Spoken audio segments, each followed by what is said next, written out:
Hey, this is John Carlos, and I'm here with a look at the Maria action figure from the Funko Book of Life Legacy Collection.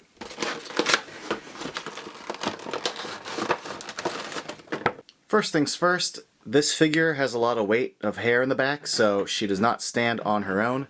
She does come with a figure stand, which you will need to make this figure stand up. But despite that, let's focus on some of the good, because there's a lot of good to talk about with this figure. First off, they did a great job achieving Maria as a figure, because they got her dimensions and everything just right. I mean, it looks like she just stepped right out of the movie, so I think that's great. The actual shape of her hair just looks fantastic in action figure form. This is just some great sculpting. I love all the lines and little curly cues and stuff. It looks great. But her face, her dimensions, everything about her looks, right.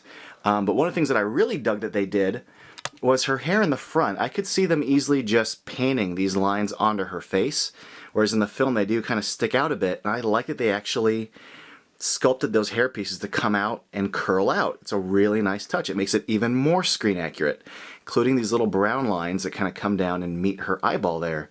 But the paint looks good, the little mouth and the lips, the way it's painted and kind of curves up. This is just a great representation. Taking a closer look at the rest of the figure, I think, her shirt looks good, and the little necklace, the little lines on it.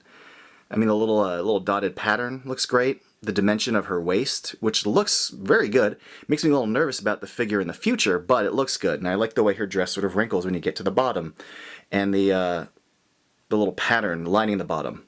All looks really, really good. Here's a closer look at her hair, and you can see all the work that went into it.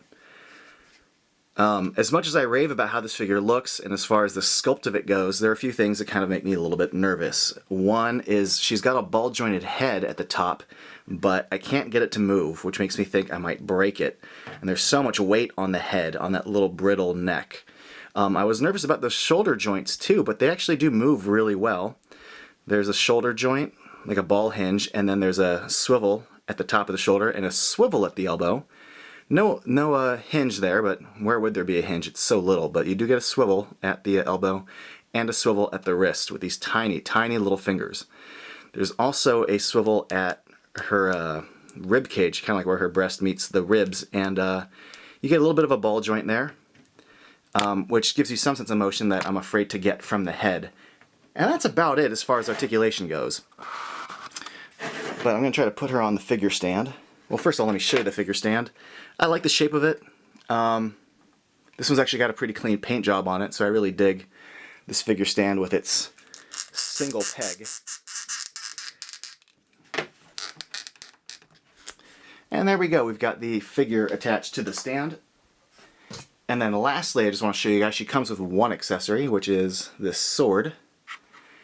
I'm glad that it came out of the package and isn't totally, it curves a little bit, but it's not super bent the way it could be. But again, it's not perfect. It does kind of curve to one end. Despite her hands being really tiny, I'm really happy that the sword fit into her hands with no problem. And I'm really happy with the paint job on this figure overall. It's a pretty clean, flawless figure, which is great from Funko. I think they did a really good job painting her eyes. And I'm also happy that the articulation on the shoulders allows her to at least get in some decent poses with the sword. One thing that makes me nervous about this figure over time is just the weight of her hair. And the way it's attached to the back of her head, you can just see it's sort of plugged in and then glued in. I'm curious if that section will kind of tip over time, or if it's going to cause her head to kind of tip back, and eventually this will kind of touch the skirt. I don't know, I'm just curious about it warping a bit, or tipping over time. We'll see, because it's a pretty simple little connection piece for such a big piece of hair. But right now it looks great. I think this is a rad looking figure. I think they did a great job with her, and I'm just stoked because I really like the movie, and this is a cool character, and it's a great figure of that character. Thanks for watching.